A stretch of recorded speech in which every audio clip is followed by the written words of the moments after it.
Yes, Jesus Christ is alive.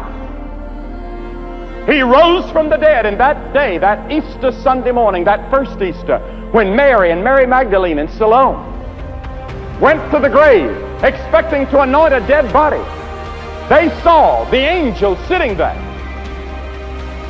And they said, "Where is Jesus?" The angel said, "He is not here, he is risen." I submit to you tonight that that's the greatest news the world has ever heard. He is not here. He has conquered the grave. He's alive.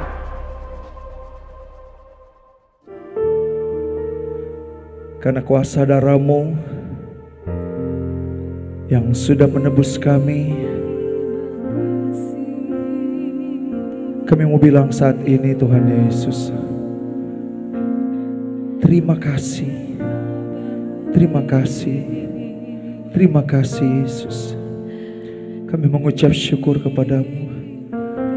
Mari semua kita yang ada, kita renungkan betapa luhur, betapa agung pengorbanan Tuhan bagi kita semua.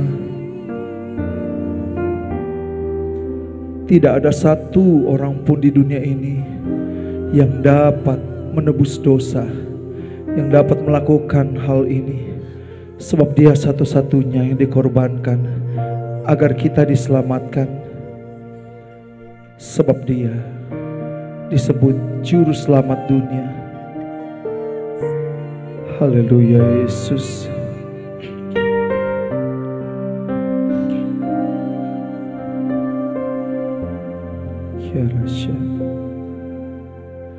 Saat ku masuk ke hadirat-Mu, bawa persembahan ke tempat kudus-Mu, pujian ku naikkan, sembah ku berikan bagi-Mu Allah yang mulia.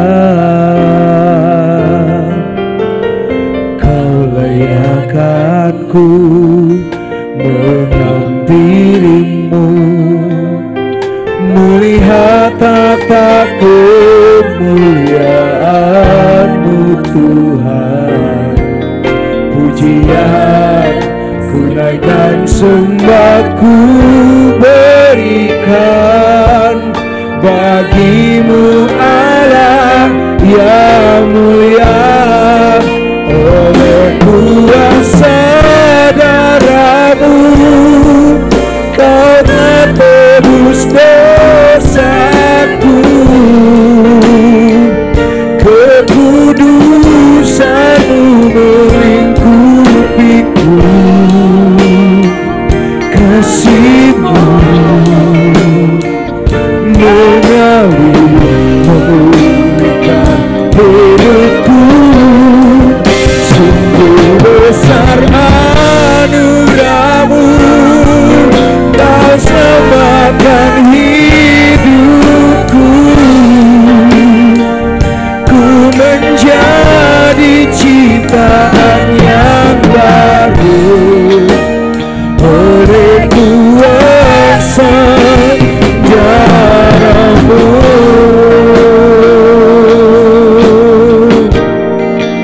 Oleh kuasa darah-Mu Kau telah tebus dosaku, kekudusan-Mu melingkupiku, kasih-Mu memulihkan hidupku. Sungguh besar anugerah-Mu, Kau selamatkan hidupku. Ku menjadi ciptaan yang baru oleh kuasa dan manusia. Kita berdua saudara, saya mengundang Pastor Budi Haji Salim. Oleh kuasa darah-Mu Kau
ku menjadi ciptaan yang baru oleh kuasa darah-Mu.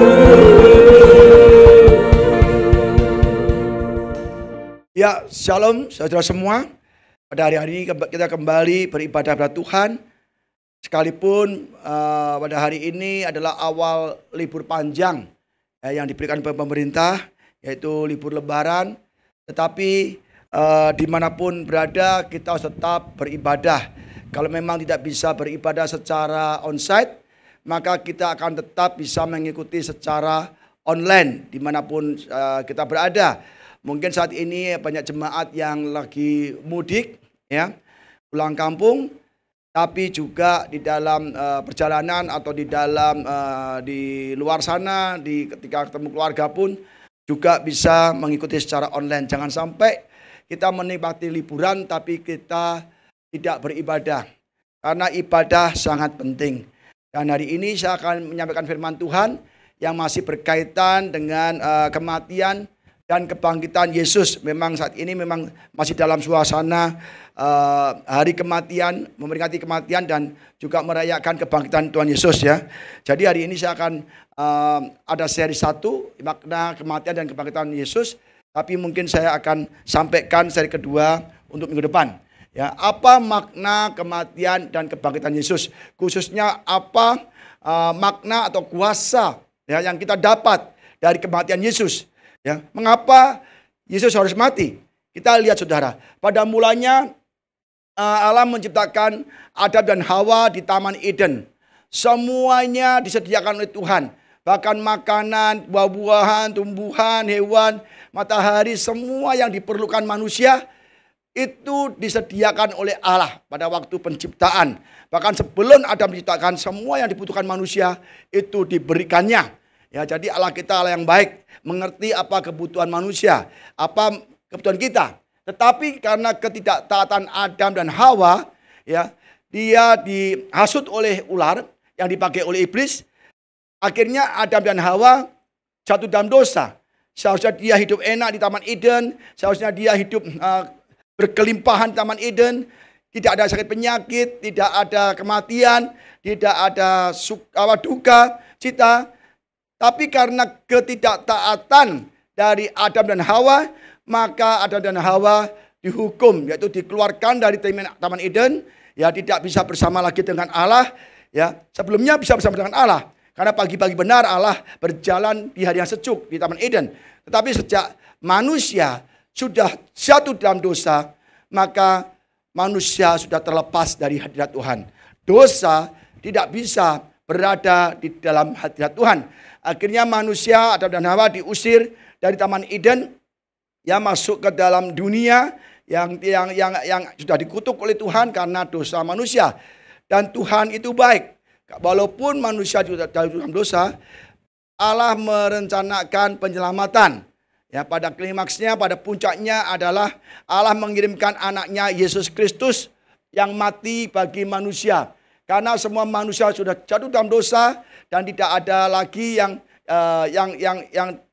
kudus atau yang tidak berdosa, maka tidak ada keselamatan dari manusia itu sendiri. Maka Allah yang begitu mengasihi dunia mengaruniakan anak yang satu-satunya yang dikasihnya, itu Yesus Kristus, untuk mati bagi kita. Ya, ketika Yesus mati, dia berkata, "It is finished."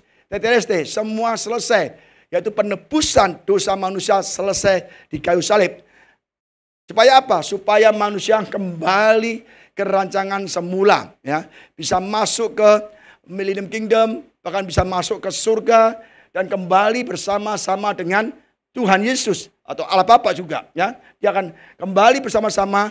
Jadi Taman Eden yang pertama sudah rusak, sudah hancur karena Adam dan Hawa jatuh dalam dosa, tapi oleh Yesus maka kita akan dikembalikan hidup bersama dengan Yesus di Millennium Kingdom, kerajaan 1000 tahun di bumi ini, dan kemudian nantinya akan kita bawa ke langit tiap hari yang bumi baru. Yaitu intinya dari kematian Yesus di kayu salib. Mari kita bahas ayatnya satu persatu. Yohanes 19 ayat 30. Sesudah Yesus meminum anggur asam itu, berkatalah ia sudah selesai. Lalu ia menundukkan kepalanya dan menyerahkan nyawanya. Yesus di kayu salib, dia berkata, sudah selesai. Apa artinya selesai? Selesai dari apa? Yaitu selesai dari tugasnya yang diberikan oleh Allah Bapaknya, ya kan? Dia untuk ke dunia menjadi manusia, untuk menjadi tebusan bagi manusia, untuk menanggung segala dosa, beban, kutuk manusia. Sehingga manusia yang percaya kepada Yesus, percaya kepada Juru Selamat, yaitu Yesus sendiri, maka akan memperoleh hidup yang kekal, kembali ke surga nanti. Tetapi bagaimana yang tidak percaya? Dia akan masuk ke neraka, dia akan masuk ke dalam penguasaan dari iblis sendiri. Ya, jadi Yesus sudah menjadi manusia, dia dianiaya, disiksa, ditolak, menanggung berbagai penderitaan, sampai dipaku tangan kanan kirinya, terus kakinya lubung ditusuk pakai mahkota duri. Mahkota duri seperti ini saudara ya. Jadi Yesus menanggung dosa kita dengan memakai mahkota duri, supaya kita bisa memperoleh mahkota kehidupan. Ya. Jadi saudara, sudah selesai ya. Kita lihat apa yang ditugaskan oleh Bapa kepada Yesus. Yohanes 6 ayat 38-40. Sebab aku telah turun dari surga bukan melakukan kehendakku, tetapi untuk melakukan kehendak Dia yang telah mengutus aku. Yesus turun dari surga ke dunia bukan untuk melakukan kehendaknya Dia sendiri, tetapi melakukan kehendak Bapaknya.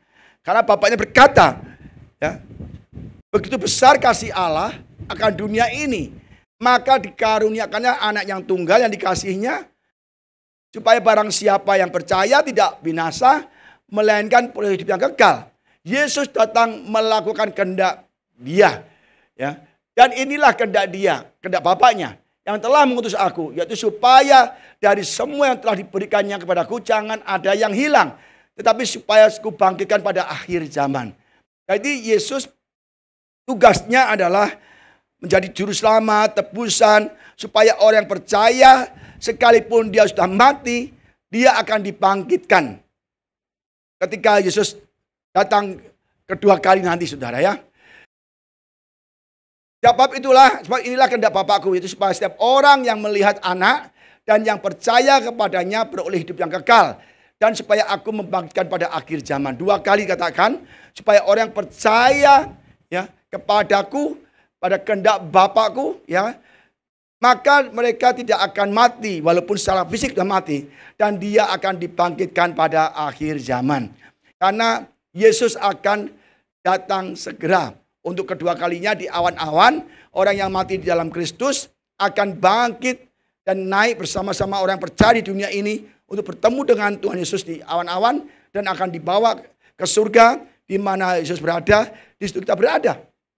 Jadi saudara mungkin sudah akan berkata, Pak, masih lama pengangkatan, masih lama rapture. Saudara misalnya, ya andai kata saudara ada yang meninggal, tetapi di dalam Kristus, rapture belum terjadi, pengangkatan belum terjadi, tapi mungkin saudara ada yang meninggal, ya. Tetapi kalau nanti Yesus datang, yang meninggal di dalam Kristus itulah yang mula-mula yang pertama dibangkitkan untuk dibawa ke surga bersama Yesus. Jadi saudara, kalau kita hidup dalam Kristus, kita mau mati duluan sebelum Yesus datang, atau Yesus datang, kita akan tetap mengalami rapture. Ya, Yohanes 11 ayat 25-26, jawab Yesus, akulah kebangkitan dan hidup. Barang siapa percaya kepadaku, ia akan hidup walaupun ia sudah mati. Dan setiap orang yang hidup dan yang percaya kepadaku tidak akan mati selama-lamanya. Percayakah engkau akan hal ini? Yesus sendiri mengatakan bahwa Dia adalah kebangkitan dan hidup. Ya, jadi kita dengar berkali-kali, ya, saudara jangan keraskan hati. Percaya kepada Yesus, Dia telah mati, ya kan, dipaku tangan kakinya, mahkota duri, ya, Dia disalib. Saudara, tidak ada orang mau disalib. Apalagi untuk orang yang berdosa, apalagi untuk musuhnya. Saudara mau nggak kira-kira disalib untuk orang yang memusuhi saudara? Pasti nggak mau, ya kan? Kita tidak mau berkorban nyawa kita atau di penjara atau dikebukin atau disiksa bagi orang lain. Ya, apalagi bagi musuh kita. Tapi Yesus lihat aja. Ketika ia disalib, dia mengatakan, dia berdoa pada Bapaknya untuk musuh-musuhnya. Bapa, ampunilah mereka, karena mereka tidak tahu apa yang mereka telah berbuat. Jadi kita benar-benar harus percaya bahwa Yesus itu datang ke dunia untuk menebus dosa manusia. Ya, kita lihat sejarah dosa manusia ya. Karena ketidaktaatan, manusia mengalami kematian, putus hubungan dengan Allah. Ya, Kejadian 2 ayat 16, 1:11 kita flashback sedikit ya. Lalu Tuhan Allah memberi perintah ini kepada manusia. Semua pohon dalam taman ini boleh kau makan buahnya dengan bebas. Tetapi pohon pengetahuan tentang hal yang baik dan yang jahat itu, janganlah kau makan buahnya, sebab pada hari engkau memakannya, pastilah engkau mati. Ya, kita garis bawahi semua pohon dalam taman ini boleh kau makan buahnya dengan bebas. Tuhan menyediakan makanan. Waktu itu makanannya memang dari pohon, dari tumbuh-tumbuhan. Kamu boleh makan buah apapun di taman ini. Sekalipun buah itu apapun bentuknya yang kau sukai, kau boleh makan sepuas-puasnya dengan bebas, sekenyang-kenyangnya. Tanpa bekerja kan, Tuhan sediakan semua makanan manusia. Hanya satu saja, satu pohon yang nggak boleh kau makan. Ya, tapi ada melanggar. Padahal semua orang semua pohon boleh dimakan, hanya satu saja nggak dimakan. Manusia penasaran, ini kenapa ya? Kok ada pohon nggak boleh dimakan? Wah, jangan-jangan ini yang enak, jangan-jangan ini beda rasanya yang lain, ya kan? Akhirnya manusia mulai tergoda.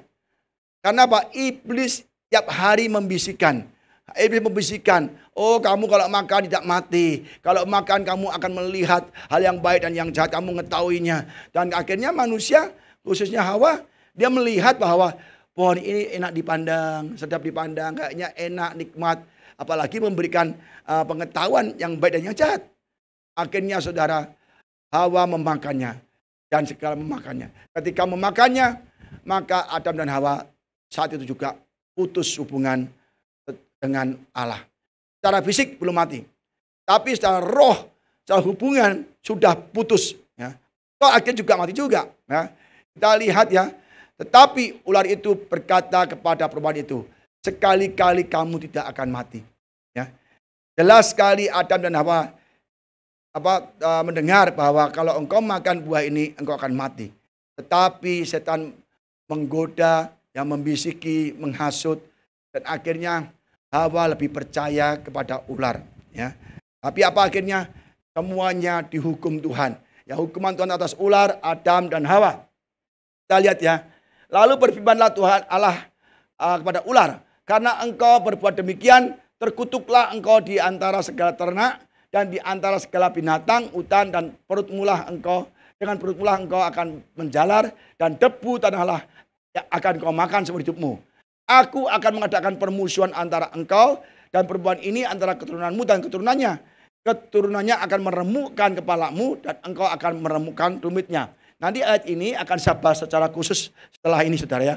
Tapi kita baca dulu apa hukuman untuk ular, perempuan dan manusia itu ya. Firman-Nya kepada perempuan itu, pada Hawa, susah payahmu waktu mengandung akan kubuat banyak.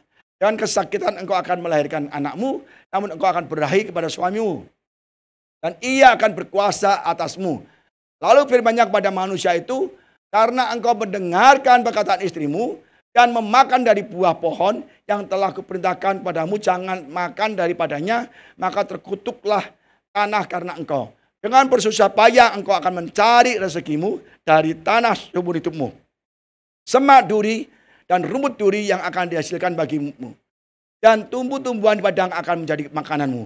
Dengan berpeluh engkau akan mencari makananmu sampai engkau kembali menjadi tanah. Karena dari situlah engkau diambil, sebab engkau debu dan engkau akan kembali menjadi debu. Hukumannya sangat berat saudara. Ya. Dulu dia di Taman Eden begitu bisa menikmati segala yang diperlukan dan menikmati semua berkat-berkat Tuhan, tetapi semuanya hilang dan semuanya sudah tidak bisa dinikmati lagi karena ketidaktaatan Adam dan Hawa. Kita bahas lagi, saudara. Kejadian 3:15, aku akan mengadakan permusuhan antara engkau dan perempuan ini, antara keturunanmu dan keturunannya. Keturunannya akan meremukkan kepalamu dan engkau akan meremukkan tumitnya. Saat manusia jatuh dalam dosa, di saat itu pula terjadi permusuhan. Allah berkata, aku akan adakan permusuhan antara keturunanmu dan keturunan perempuan ini. Siapa keturunan perempuan ini? Adalah Yesus yang akan lahir nanti. Jadi saudara, Allah sudah merencanakan adanya penyelamatan, adanya permusuhan, bahwa iblis akan diremukkan. Karena sejak Adam dan Hawa jatuh dalam dosa, maka kuasa dunia itu diberikan oleh Adam kepada iblis. Sebetulnya iblis tidak punya kuasa atas dunia ini. Kuasa di dunia ini diberikan oleh Adam. Diberikan oleh Adam kepada setan. Jadi sejak dalam dosa, maka kuasa dunia ini ada di tangan iblis. Ya, kita lihat saudara ya.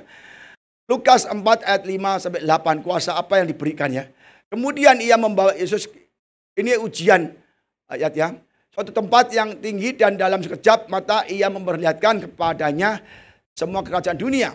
Kata iblis kepada Yesus, segala kuasa itu serta kemuliaannya akan kuberikan kepadamu. Sebab semua itu telah diserahkan kepadaku. Dan aku akan memberikan kepada siapa saja yang ku kehendaki. Jadi iblis membawa Yesus ya untuk memperlihatkan kerajaan dunia, keindahan dunia. Semua itu harus siap miliknya Adam, dikuasai oleh Adam. Tapi sejak dalam dosa, kuasa itu, kemuliaan dunia itu diberikan kepada iblis. Ya. Maka dia berani berkata kepada Yesus, segala kuasa, kuasa apa itu? Kuasa untuk menaklukkan dunia, kuasa atas dunia itu. Ya. Dan serta kemuliaannya akan kuberikan kepadamu. Sebab semua itu telah diserahkan kepadaku. Asal apa? Yesus mau menyembah. Jadi Yesus ditawarkan iblis, udahlah kamu gak usah kayu salib, gak usah mati, gak usah apa. Ini aku berikan kepadamu kuasa dunia. Aku berikan kepada kamu. Ini kuasa yang aku terima dari Adam. Maka aku berikan kepadamu asal kau mau menyembah aku. Yesus tidak mau cara demikian. Itu cara iblis. Tidak mau tunduk kepada atau menyembah pada iblis. Maka Yesus menjawab, ada tertulis, hanya kepada Allahmu saja engkau menyembah. Ya. Jadi saudara, kuasa apa yang diberikan oleh iblis dari Adam, kita lihat ya. Kejadian 1:28, Allah memberkati mereka. Lalu Allah berfirman kepada mereka, beranak cuculah dan bertambahlah banyak, penuhilah bumi dan taklukkan itu, berkuasalah atas ikan-ikan di laut dan burung-burung di udara dan atas segala yang berada di bumi. Ya. Jadi kuasa ini, berkat-berkat Tuhan untuk Adam, kuasa-kuasa untuk dunia ini, semuanya sudah di tangan iblis. Maka dia berani berkata kepada Yesus, segala kuasa serta kemuliaannya sudah diserahkan kepadaku. Kalau kau menyembah aku Yesus, aku berikan kuasa itu kepadamu. Kan? Jadi iblis, Adam tidak menyerahkan begitu saja, tapi iblis mencurinya. Dengan cara apa? Menghasut Hawa, menghasut Adam. Ketika dalam dosa, maka berkat dari Tuhan, kuasa itu menjadi milik iblis dicuri. Maka Yohanes 10:10 katakan, pencuri datang hanya untuk mencuri dan membunuh dan membinasakan. Tapi aku datang supaya mereka mempunyai hidup dan mempunyai hidup dalam segala kelimpahan. Jadi saudara, iblislah yang mencuri berkat-berkat kita. Kalau kita percaya kepada Allah Bapa kita melalui Yesus Kristus dengan pengorbanannya kayu salib, kita sudah bisa memiliki kembali apa yang diberikan Allah kepada Adam, ya, yaitu berkat, yaitu berkuasa atas bumi, kuasa atas sakit penyakit, kuasa atas iblis, kuasa atas kutuk. Semua kuasa itu kita bisa dapat kembali. ya berkat, tidak sakit penyakit, tidak ada kekurangan, kemiskinan, tidak semua. Karena apa? Melalui pengorbanan Yesus di kayu salib. Dia menanggung dosa kita, kutuk sakit penyakit, kutuk kemiskinan, kutuk macam-macam kutuk. Itu semua sudah ditanggung Yesus kayu salib. Maka kita percaya pada Yesus, menerima Yesus sebagai Tuhan dan Juru Selamat, maka kita memiliki kembali berkat-berkat Allah yang diberikan kepada Adam dan itu akan diberikan kepada kita karena sudah dikembalikan ya oleh melalui Yesus ya. Dan Yesus datang memberikan hidup berkelimpahan. Dengan cara apa? Menjadi korban, menjadi kutuk, menjadi orang yang berdosa di atas kayu salib. Karena itu kutuk kita, dosa kita, maka melalui Yesus tanah yang kita kerjakan itu kembali berlimpah-limpah. Ya, tanah dikutuk oleh Allah karena Adam berdosa. Tapi kalau kita percaya Yesus, kutuk itu sudah tidak ada lagi. Ya, keturunanmu dan keturunannya akan ada permusuhan. Keturunannya akan meremukkan kepalamu, yaitu di kayu salib, ya. Dan keturunanmu akan meremukkan tumitnya. Itu terjadi di kayu salib. Maka kayu salib itu pengorbanan Yesus adalah kuasa untuk mengembalikan kita ke dalam keadaan semula. Seperti pada waktu ada di Taman Eden. Ya. Tapi memang perlu pengorbanan. Kita lihat saudara, Kejadian 3 ayat 21. Katakan demikian. Ya kan? Kejadian 3 ayat 21. Dan Tuhan Allah membuat pakaian itu dari kulit binatang untuk manusia dan untuk istrinya, lalu mengenakannya kepada mereka. Dari awal ketika Adam dan Hawa jatuh dalam dosa dan dia baru tahu kalau dia telanjang, Allah itu maha kasih. Ada binatang yang disembelih, diambil kulitnya, ya, darahnya dicurahkan, diambil kulitnya dan dikenakan untuk penutup ketelanjangan Adam dan Hawa. Nah, inilah lambang dari pengorbanan Yesus di kayu salib sebagai anak domba yang disembelih, yang dipakukan di kayu salib. Mengapa? Seolah-olah Allah itu ingin darah. Karena darah adalah lambang kehidupan. Jadi kalau kita dalam dosa, kita mati, harus ada pengorbanan, ada yang harus dipersembahkan. Maka waktu zaman Musa, ya, selalu ada pengorbanan hewan-hewan sembelihan. Dan hewan-hewan itu atau domba atau kambing atau lembu itu dipilih yang jantan yang tidak bercacat celah. Tidak bercacat dan tidak bercela. Ya, jadi satu kuku pun hilang nggak boleh. Satu jari pun nggak boleh. Karena cacat. Itu lambang dari Yesus sendiri. Bahwa dia adalah manusia yang sempurna. Tidak ada dosa, tidak ada kesalahan. Jadi Yesus layak untuk dipersembahkan kepada Tuhan sebagai penebus dosa. Kalau manusia nggak bisa, saudara. Siapapun kita, mungkin nabi, rasul, tokoh agama, pendiri agama, orang saleh manapun, tidak bisa memenuhi syarat jadi juru selamat. Karena mereka juga manusia. Karena manusia semua berbuat dosa dan kehilangan kemuliaan Allah. Dan dosa adalah maut. Jadi yang bisa memberikan keselamatan adalah Yesus sendiri. Ya. Jadi kita bahagia punya Yesus ya. Dan itu dari awal sudah ada penyembelihan. Seperti yang terjadi di Keluaran ya. 12 ayat 14. Dan darah itu menjadi tanda bagimu pada rumah-rumah di mana kamu tinggal. Apabila aku melihat darah itu, maka aku akan lewat daripada kamu. Jadi tidak akan ada tulah kemusnahan di tengah-tengah kamu apabila aku menghukum tanah Mesir. Hari ini akan menjadi hari peringatan bagimu. Kamu harus merayakan sebagai hari raya bagi Tuhan turun-temurun. Kamu harus merayakannya sebagai ketetapan untuk selama-lamanya. Jadi jelas bahwa gambaran yang terjadi di Mesir ini terjadi di kayu salib. Waktu tulah terakhir bahwa Tuhan akan memusnahkan semua yang sulung.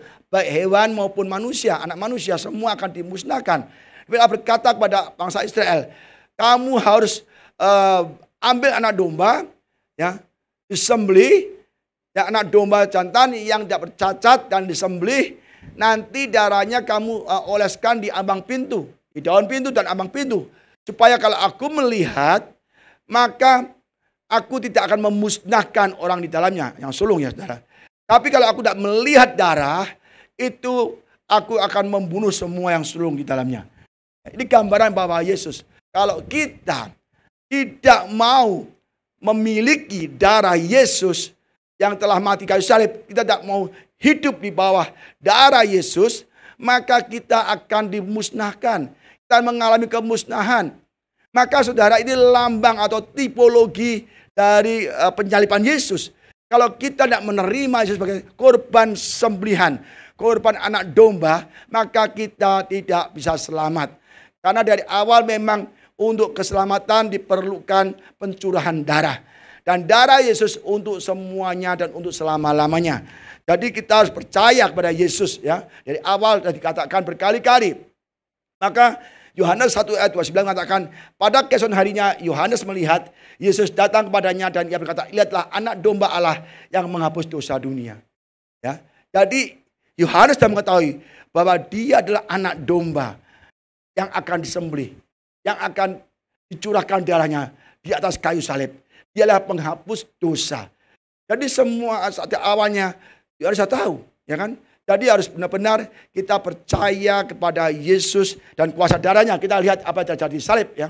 Yesus dihukum supaya kita diampuni. Melalui darahnya yang dicurahkan di kayu salib. Ada kuasa pengampunan dosa. Ya. Yesus disakiti supaya kita disembuhkan. Oleh bilur Yesus kita disembuhkan. Yesus dijadikan dosa oleh dosa kita. Supaya kita dijadikan benar oleh kebenarannya. Yesus menjadi sangat berdosa, sangat terkutuk di kayu salib. Bukan dosanya dia, bukan kutuknya Yesus sendiri. Tapi menanggung kutuk manusia, dosa manusia, menanggung kesalahan manusia di kayu salib. Ya, supaya kita dibenarkan. Yesus menjalani kematian bagi kita. Supaya kita menerima kehidupan. Yesus mati di kayu salib. Supaya kita yang percaya pada dia tidak binasa. Melainkan oleh kehidupan yang kekal di surga. Ya. Yesus mengalami kemiskinan. Supaya kita menikmati kelimpahannya. Ya kan? Semua kutuk kemiskinan ditanggung Yesus. Maka kalau sampai ada orang Kristen yang hidupnya selalu kekurangan. Ya, kita harus cek kerohanian kita. Karena Yesus berkata, aku datang untuk memberikan hidup dengan kelimpahan. Setan yang mencuri kelimpahan itu. Datang untuk mencuri, membunuh, dan membinasakan. Kalau kita berkata, Pak, aku kok kekurangan terus, hidupku miskin terus. Coba saudara kita cek. Ini bukan teologi kemakmuran.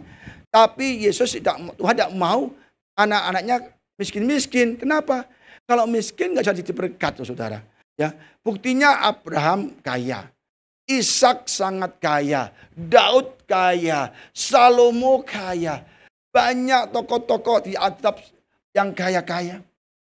Jadi jangan sampai kita hidup selalu kekurangan, hidup dalam kutuk kemiskinan. Karena kutuk itu sudah tanggung Yesus. Kita kadang-kadang dibisiki oleh iblis, jangan kaya-kaya loh, gak rohani. Kalau miskin lebih rohani kelihatannya. Saudara, itu iblis.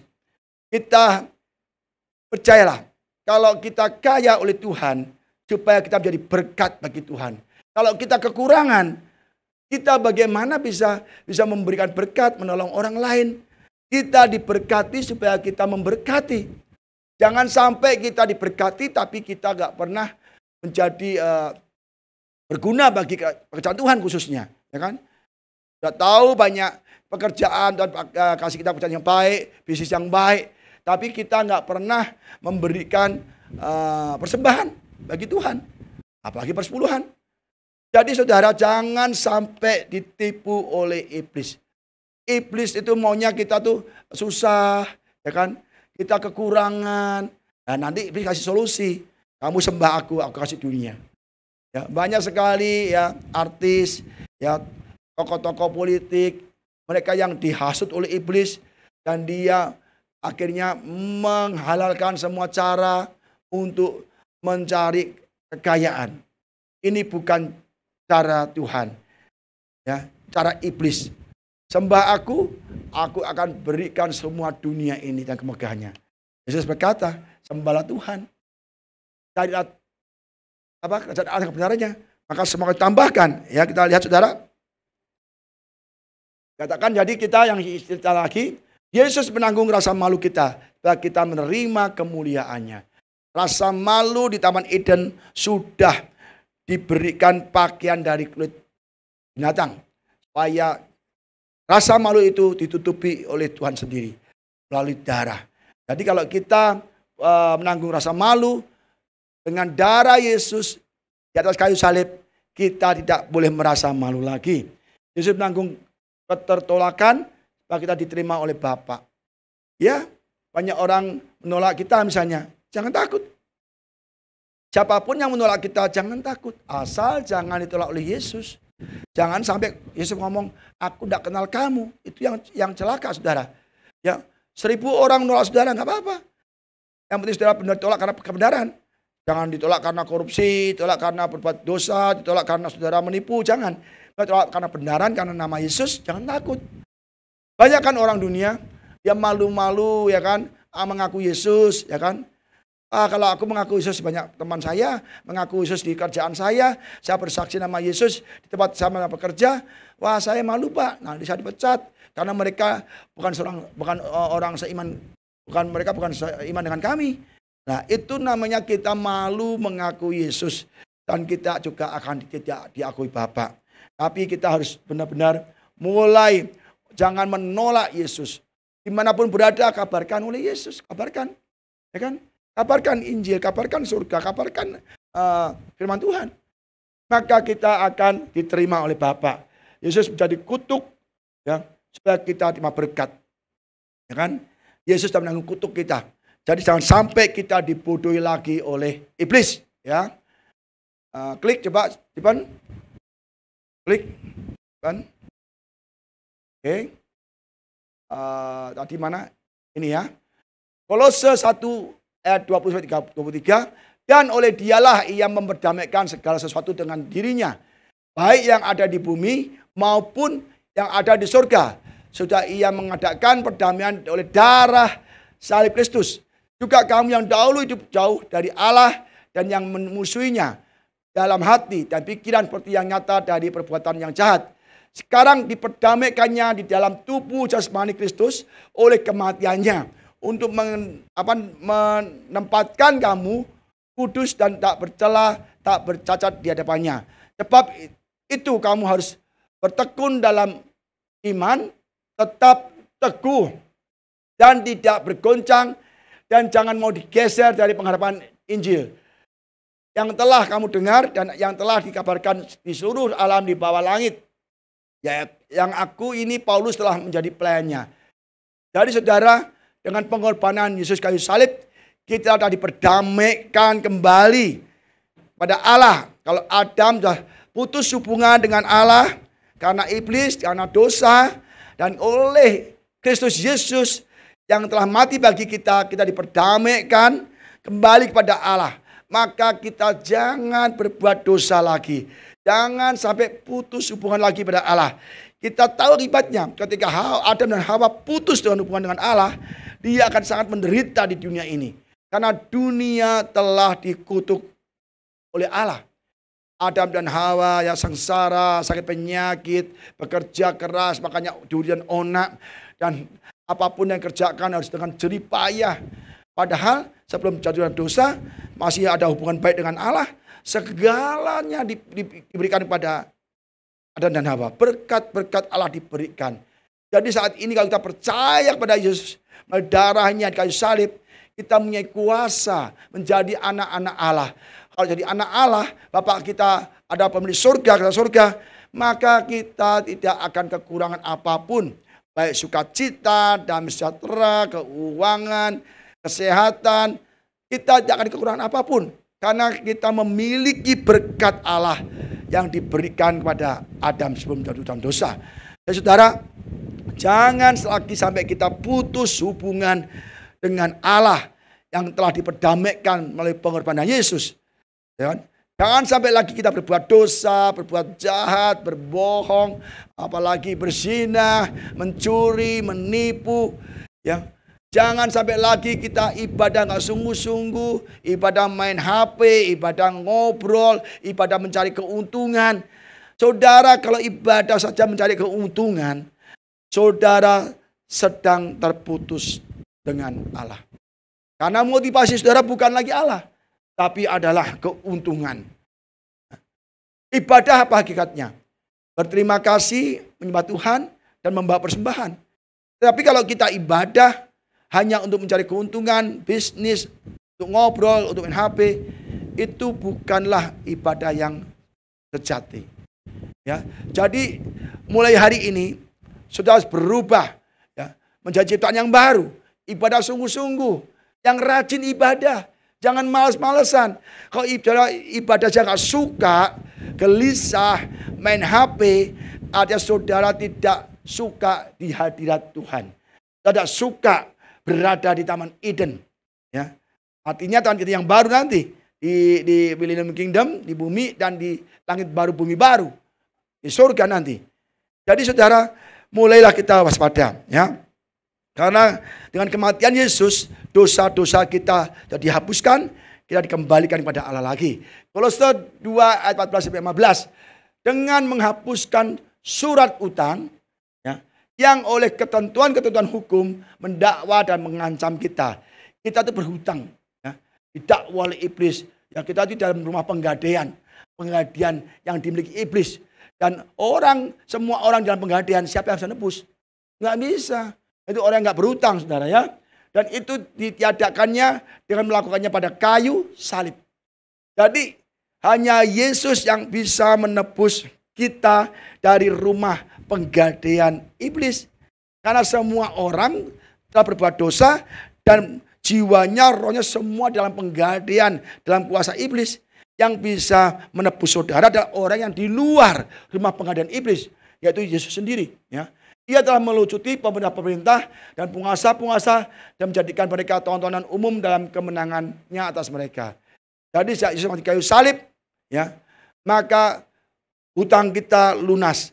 Kita menjadi milik Yesus karena dia tebus oleh Yesus, dan iblis, ya, tidak punya kuasa lagi. Kuasa yang diberikan oleh Adam kepada iblis diambil kembali oleh Yesus melalui sabda Allah. Kita percaya kepada Yesus dan kuasa darahnya, maka kuasa yang diberikan Allah kepada Adam itu kembali kita miliki.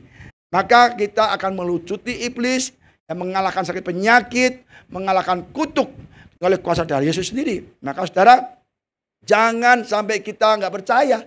Banyak orang nggak percaya, Pak. Aduh, sakit tuh nggak bisa sembuh, Pak. Karena sekarang udah nggak ada mujizat lagi, nggak ada kesembuhan lagi, nggak ada pemulihan lagi, nggak ada pelepasan lagi. Itu adalah bisikan iblis. Ketika kita percaya pada Yesus yang mati kayu salib, maka segala kuasa itu kembali kepada kita. Kita sakit penyakit, ya, kutuk kemiskinan, kutuk apalagi nenek moyang, untuk keluarga kita dulu. Semua sudah dipatahkan, dihancurkan kuasanya oleh darah Yesus. Maka katakan, the seed would bruise the serpent, Satan in the head. Jadi kuasa darah Yesus rumitnya menghancurkan kepala iblis, kepala ular. Tapi ular hanya memanggut kaki Yesus, ya. Sebab kalau kita ketika masih seteru diperdamaikan dengan Allah oleh kematian anaknya, lebih-lebih kita yang sekarang telah diperdamaikan pasti akan diselamatkan oleh hidupnya. Jadi saudara, ketika manusia menjadi seteru musuh Allah, ya, musuh Yesus, mereka diselamatkan, ya kan, melalui kematian anaknya, diperdamaikan supaya mereka percaya. Apalagi kita yang hidup dalam kasih karunia ini, pasti lebih lagi, saudara. Maka kita jangan khawatir, ya saudara, bahwa Yesus telah mati bagi kita, ya. Kita lihat lagi yang terakhir, ayat terakhir nih, ya, adalah apa arti kematian Yesus, ya. Wahyu 12 ayat 10-11. Dan aku mendengar suara yang nyaring di surga berkata, sekarang telah tiba keselamatan dan kuasa dan pemerintahan Allah kita, dan kuasa Dia yang diurapinya, Karena telah dilemparkan ke bawah pendakwa saudara-saudara kita yang mendakwa mereka siang dan malam di hadapan Allah kita. Ya. Dan mereka mengalahkan dia oleh darah anak domba dan oleh perkataan kesaksian mereka. Karena mereka tidak mengasihi nyawanya. Mereka sampai ke dalam maut. Ya. Jadi sekarang keselamatan dan kuasa dan pemerintahan Allah kita ya sudah kita dapatkan melalui Yesus. Ya. Dan mereka, kita akan mengalahkan semua pendakwa-pendakwa kita, iblis-iblis ya di bawah kaki kita ya oleh darah Yesus dan oleh kesaksian kita. Maka kalau kita membaca firman Tuhan, mengalami kebaikan Tuhan, saksikanlah. Iblis gak suka kita bersaksi kebaikan Tuhan. Kalau kita bersaksi kebaikan Tuhan, maka iblis akan dikalahkan ya. Roma 8 ayat 5. Dan mereka yang telah ditentukan dari semula dan mereka juga dipanggilnya, dan mereka yang dipanggilnya mereka juga dibenarkannya. Dan mereka dibenarkannya, mereka itu juga dimuliakannya. Jadi kita ditentukan dari semula ya untuk kita menerima pemulihan, berkat dan kembali pengampunan dosa dan akan dikembalikan dengan rencana semula. Mereka juga dipanggilnya dan yang panggil dibenarkannya dan juga dimuliakannya. Lah kita mau nggak dipanggilnya? Banyak orang dipanggil tapi nggak mau. Banyak orang dibenarkan tapi nggak mau. Hidup dalam dosa terus dipanggil nggak mau, ibadah nggak mau.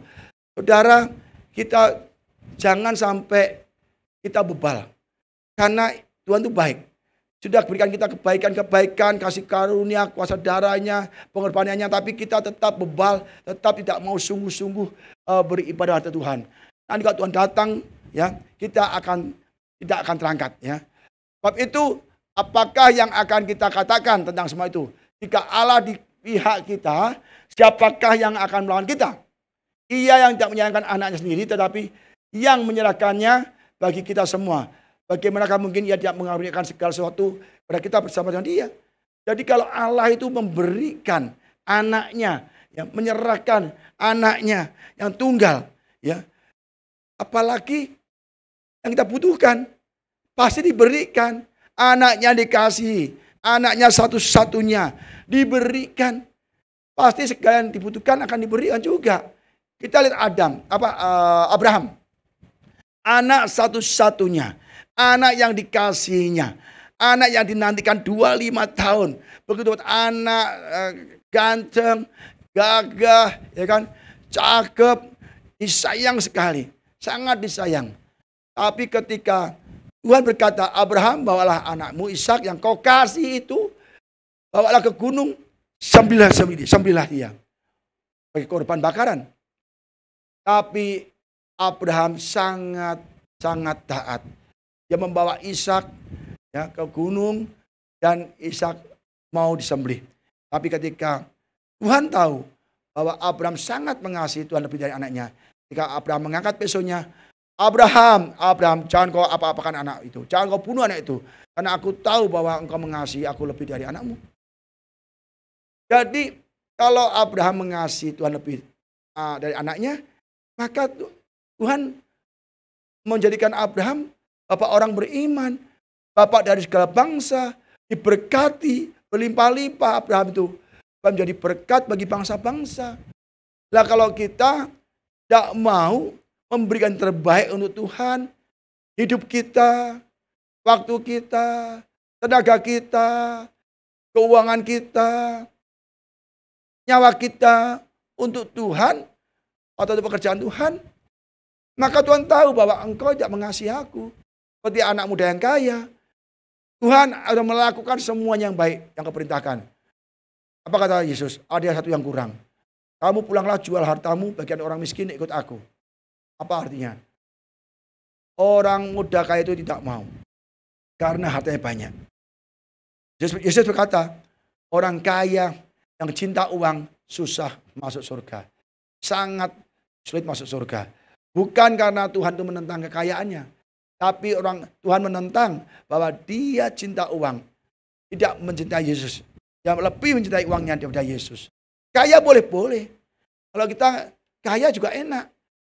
Dan Tuhan kan bisa memberkati pekerjaan Tuhan, bisa menolong yang miskin, bisa berguna bagi Tuhan. Makanya ada kata, ada firman, muliakanlah Tuhan dengan hartamu.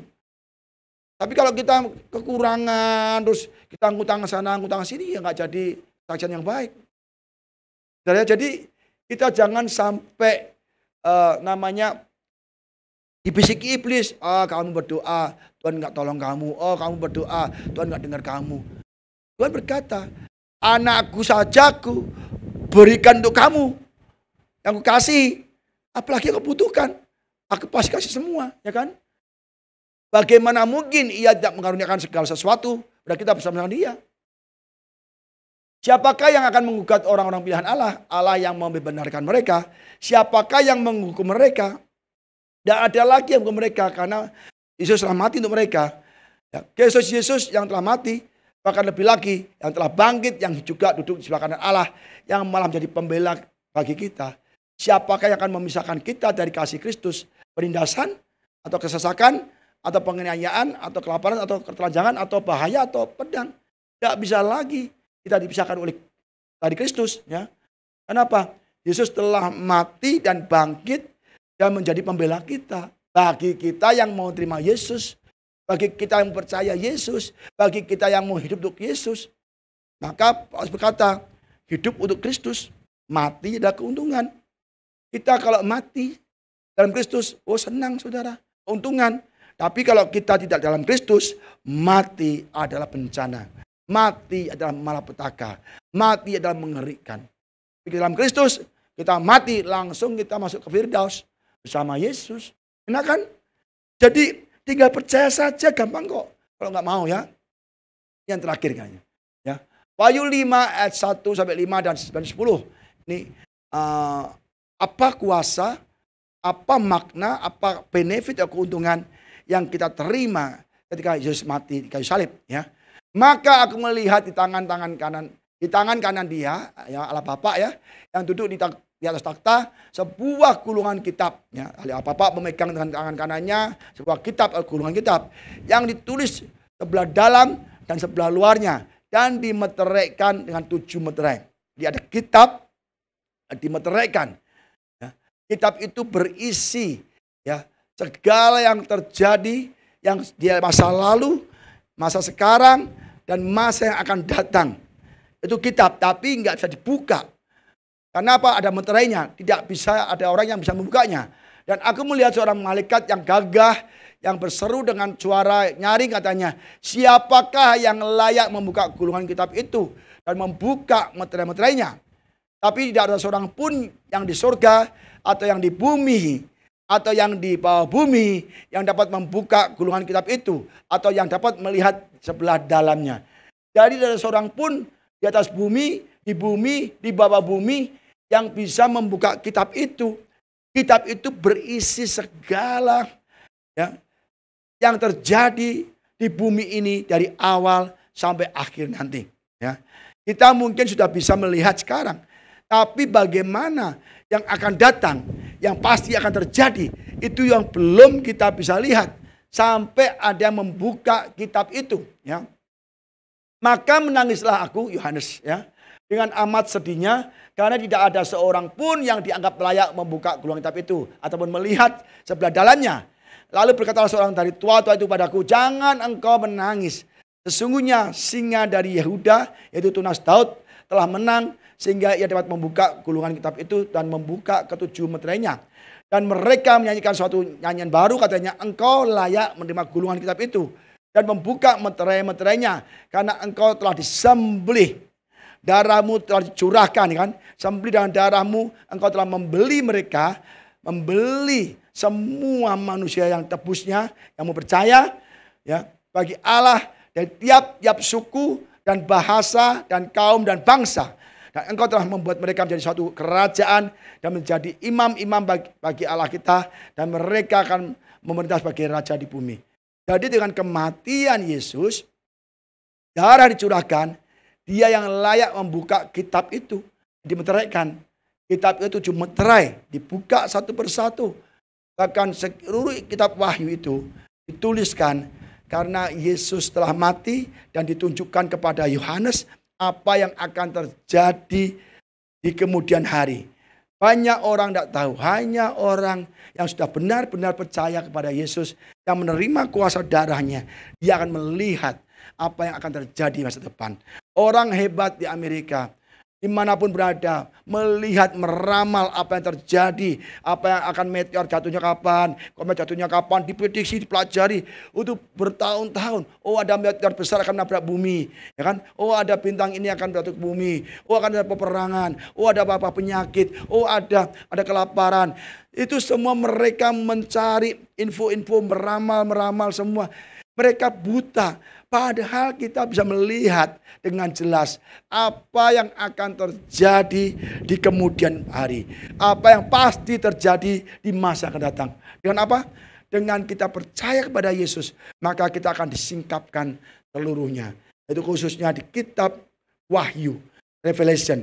Ini adalah kitab Wahyu, ini adalah kitab mencakup dari awal bumi dijadikan sampai akhir bumi. Ya, bumi berlalu dan kita akan ada bumi baru, langit baru. Semua sudah ada di kitab Wahyu. Dan itu disingkapkan, dibukakan. Maka Revelation kita artinya apa? Apokalipsme. Artinya apa? Disingkapkan, dibukakan, diwahyukan bagi orang yang percaya dan menerima kuasa darah Yesus. Jadi saudara, kuasa darah Yesus adalah memberikan kita keselamatan, ya, membebaskan kita dari dosa, dari kutuk, dari segala yang tidak baik, bahkan mengembalikan berkat-berkat Tuhan yang dicuri iblis, dan yang juga akan membukakan mata kita kepada apa yang akan terjadi di kemudian hari. Maka kalau kita percaya Yesus sungguh-sungguh, maka Tuhan akan memberikan kita mata rohani kita dibukakan untuk melihat segala apa yang terjadi. Dan kita bisa berjaga-jaga, bersiap-siap kalau Tuhan akan datang segera. Ya, kalau kita percaya Yesus tidak datang seperti pencuri, tapi kita tahu sudah bersiap sedia, sudah antisipasi. Tapi bagi yang tidak percaya, yang tidak menerima atau menerima darah Yesus, mereka kalau Yesus datang, dia menjadi kejutan. Tapi dia terlambat, saudara. Jadi penting sekali, itulah makna dan kuasa dari kematian Yesus. Nanti berikutnya akan saya sampaikan minggu depan tentang kuasa dan makna dari kebangkitan Tuhan Yesus. Tuhan Yesus berkati saudara semua. Kiranya firman Tuhan ini menjadi kekuatan bagi saudara. Bahkan saudara akan ingat segala sesuatu yang Tuhan lakukan di kayu salib. Sungguh banyak maknanya, sungguh banyak kuasanya. Jadi saudara di mana berada harus tetap hidup di dalam Kristus Yesus. Jangan berbuat dosa lagi, jangan berbuat kesalahan lagi, jangan hidup dengan perbuatan sia-sia kita yang membawa kita kepada binasaan, tapi berbaliklah dari dosa kepada Yesus Kristus. Tuhan Yesus memberkati saudara semua. Bapak, terima kasih kebaikan-Mu. Firman-Mu telah disampaikan tentang kuasa makna kematian-Mu di kayu salib. Kami benar-benar terbuka Tuhan. Kematian-Mu bukan saja untuk memberikan kami keselamatan, menyembuhkan kami, memulihkan kami dari kutuk, dari apapun, tetapi juga membukakan mata rohani kita tentang apa yang akan terjadi, apa yang pasti akan terjadi, sehingga kami tahu, kami bisa antisipasi, kami bisa bersiap siaga, kami berjaga-jaga, karena kami tahu orang yang tidak mengenal Engkau akan terkejut, akan benar-benar takut menghadapi masa yang datang. Tapi kami Tuhan yang percaya kepada Engkau, kami bisa melihat apa yang Tuhan singkapkan, apa yang Tuhan wahyukan, Tuhan bukakan kepada kami yang percaya kepada Engkau melalui pengorbanan darah Yesus. Dan kami percaya Tuhan, mulai hari ini kami berjaga-jaga, kami bersiap-siap, dan kami akan mengambil waktu untuk berdoa senantiasa, membaca firman-Mu siang dan malam, merenungkannya, melakukannya Tuhan. Sehingga ketika Kau datang kepada dalam dunia ini, kami akan semuanya terangkat. Terima kasih Bapak. Hamba-Mu berdoa untuk setiap jemaat-Mu dimanapun mereka berada. Saat ini mereka liburan, pulang kampung, ketemu keluarga. Bila mereka menjadi berkat bagi keluarganya di kampung-kampung, di desa-desa, ataupun di mana berada. Mereka menjadi kesaksian bagi banyak orang. Dan melalui jemaat-Mu tempat ini, mereka bisa menjadi berkat, menjadi saksi kepada seluruh keluarga. Sehingga kalau mereka diselamatkan, keluarga mereka juga ikut diselamatkan. Terima kasih Bapak, sertai lindungi semua yang dalam perjalanan atau dalam liburan panjang ini Tuhan. Dan kami percaya Tuhan bila ajak berikan dengan hati yang mau selalu berdoa, baca firman-Mu dan melakukan firman-Mu. Terima kasih Tuhan Yesus. Hanya di dalam nama Tuhan Yesus Kristus kami bisa berdoa mengucap syukur. Haleluya. Amin. Saudara, sebelum kita akhiri pada ini, mari kita terima berkat Tuhan. Dan berkat ini kita ucapkan bersama-sama. Dan apa yang kita ucapkan dengan iman akan terjadi di dalam hidup saudara. Mari angkat tangan saudara. Diberkatilah keluargamu. Diberkatilah suamimu. Diberkatilah istrimu. Diberkatilah anak-anakmu. Diberkatilah orang tuamu. Diberkatilah kesehatanmu. Diberkatilah pekerjaan baik yang kau lakukan. Diberkatilah kau dengan hati yang mau taat dan setia. Sampai Tuhan menjemput kita di awan-awan kemuliaan. Terimalah berkat rahmat anugerah dari Allah Bapa di surga. Cinta kasih sang Tuhan Yesus Kristus. Penyertaan, pertolongan, dan penghiburan, sukacita, dan sejahtera Roh Kudus menyertai kita semua pada hari ini, siang ini, sampai selama-lamanya. Hanya di dalam nama Tuhan Yesus Kristus yang percaya, mari sama-sama kita katakan amin. Tuhan Yesus berkati saudara semua.